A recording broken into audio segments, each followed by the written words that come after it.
Hey guys, it's Trushang, your host for this channel. In today's episode, we will learn about two of the subordinative conjunctions, although and though. Numerous students make mistakes while using although and though in Ielts speaking and writing. Therefore, I have decided to clear your doubts, hence you'll be able to use these grammatical structures precisely and accurately. So, let's get started. Firstly, let's understand what although and though mean. They mean in spite of something. They are subordinative conjunctions. This means that the clause which they introduce is a subordinative clause which needs a main clause to make it complete. You can use although and though in the middle of the sentence, or you can use them in the start of the sentence. Let's understand it by having some of the example. Example number 1. Though it was rainy, we put on our jackets and went for a walk. In this case, though it was rainy is a subordinative clause, whereas we put on our jackets and went for a walk is a main clause.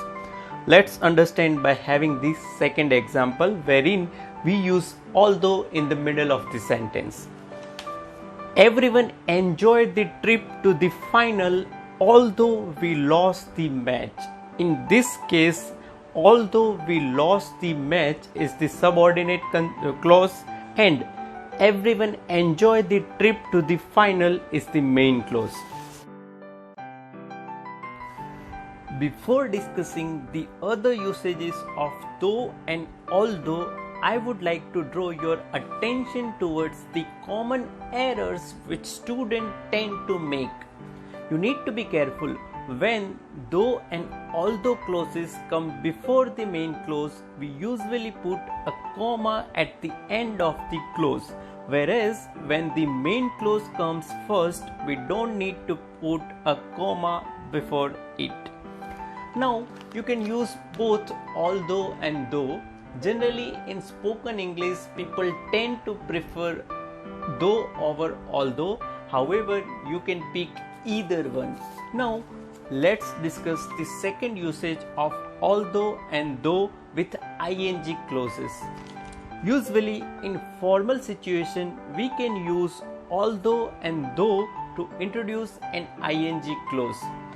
Let's imagine a doctor talking about a patient, and you can give example like this. The patient, though recovering faster, is still not well enough to discharge from the hospital. In this case, we use though with recovering, that is ing clause, and this is the formal situation wherein doctor is talking about the patient. Now, let's discuss the third usage of although and though with reduced clauses. Now, you might have a question, what is a reduced clause?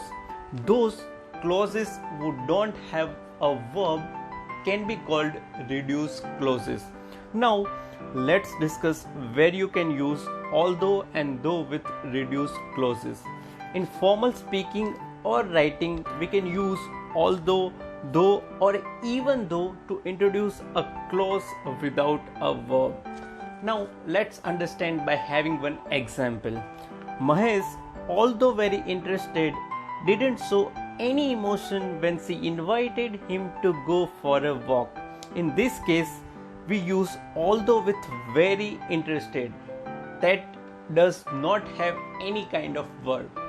So, this is the perfect example wherein we can use although or though.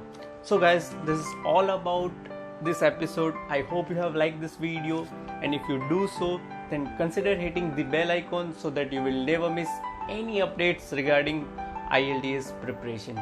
Thanks a lot for bearing with me. Bye for now.